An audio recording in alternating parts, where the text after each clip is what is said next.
आज हम कक्षा 9वीं विषय इतिहास है ना अध्याय 9, ठीक है, हम नया अध्याय शुरू कर रहे हैं। आज औद्योगिक क्रांति और सामाजिक बदलाव के बारे में हम पढ़ेंगे। तो आपने अपने क्षेत्र में स्थापित कारखानों के बारे में सुना होगा और देखा होगा, है ना। आपके आसपास के कारखानों में आपके परिचित या रिश्तेदार भी काम करते होंगे। हमारे प्रदेश में अनेक छोटे छोटे कारखाने हैं जिनमें चावल, कोसा, वस्त्र आदि का उत्पादन होता है ना। जैसे कुरुद है, महासमुंद, तिल्दा नेवरा, नवापारा, राजिम, भाटापारा, धमदरी आदि स्थानों पर चावल की मिलें हैं।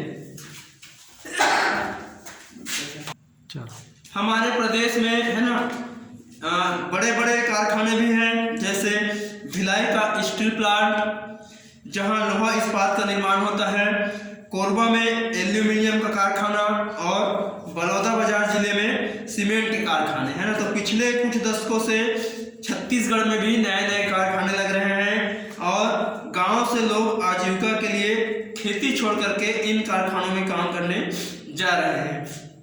प्रदेश के बाजारों में हम कारखानों में बनी चीज़ों की भरमार देख सकते हैं। हमने 7वीं कक्षा के सामाजिक ज्ञान के विषय में विभिन्न अध्यायों में उद्योग और उनके प्रकार और उसमें निर्मित होने वाली वस्तु के बारे में हमने है ना पढ़ा है।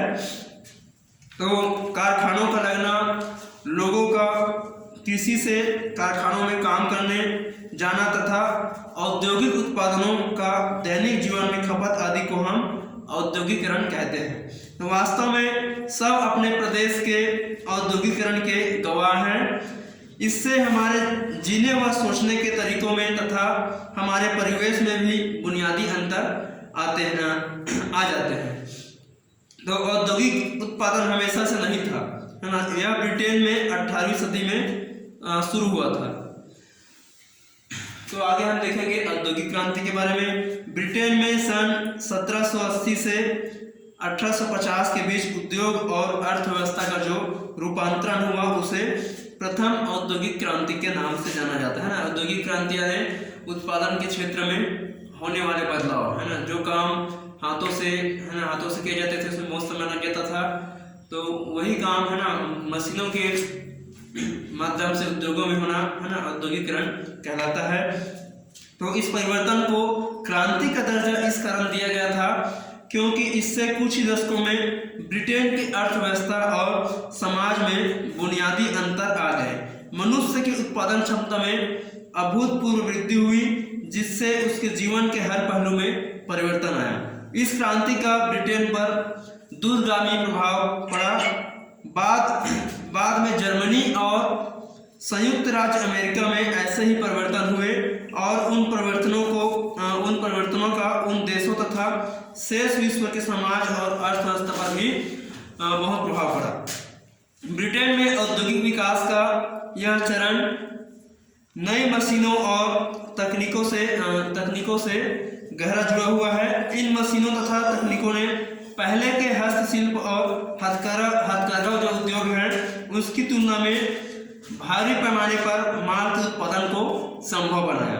औद्योगिकरण की वजह से कुछ लोग समृद्ध हो गए, पर इसके प्रारंभिक दौर में लाखों लोगों को खराब एवं बदतर परिस्थितियों में काम करना पड़ा। इनमें स्त्रियां और बच्चे भी शामिल थे। इसके कारण विरोध भड़क उठा और सामाजिक परिवर्तन के लिए आंदोलन शुरू हो गए। फलस्वरूप सरकार को श्रमिकों के काम की परिस्थितियों के निर्धारण के लिए कानून बनाने पड़े। अब इसके बाद हम देखेंगे आरंभिक औद्योगिकरण के बारे में, ठीक है। तो अब आगे हम देखेंगे आरंभिक औद्योगिकरण के बारे में, ठीक है। तो दरअसल में इंग्लैंड, यूरोप और भारत में 17वीं व 18वीं सदी में कारखानों की स्थापना से भी पहले अंतरराष्ट्रीय बाजार के लिए बड़े पैमाने पर औद्योगिक उत्पादन होने लगा था, लेकिन यह उत्पादन कारखानों में नहीं होता था। इतिहासकार औद्योगिकरण की इस धारणा को आरंभिक औद्योगिकरण, है ना, प्रोटो इंडस्ट्रियलाइजेशन का नाम देते हैं। देश विदेश में बढ़ते व्यापार को देखते हुए शहरों में रहने वाले सौदागर, है ना, कपड़े, लोहे के औजार आदि चीज़ों का उत्पादन बढ़ाने में जुट गए। वे गांव के किसानों और कारीगरों को अग्रिम पैसा देते थे और उनसे अंतर्राष्ट्रीय बाजार के लिए उत्पादन करवाते थे। वे कारीगरों को विवश करते थे कि वे निश्चित समय पर माल तैयार करके उन्हें ही बेचे। सौदागर शहरों में रहते थे, लेकिन उनके लिए काम ज़्यादातर देहात में चलता था। वह आरंभिक औद्योगिक व्यवस्था व्यापार नेटवर्क का हिस्सा था, तो इस पर सौदागरों का नियंत्रण था और चीज़ों का उत्पादन कारखानों की बजाय कारीगरों के घरों में होता था।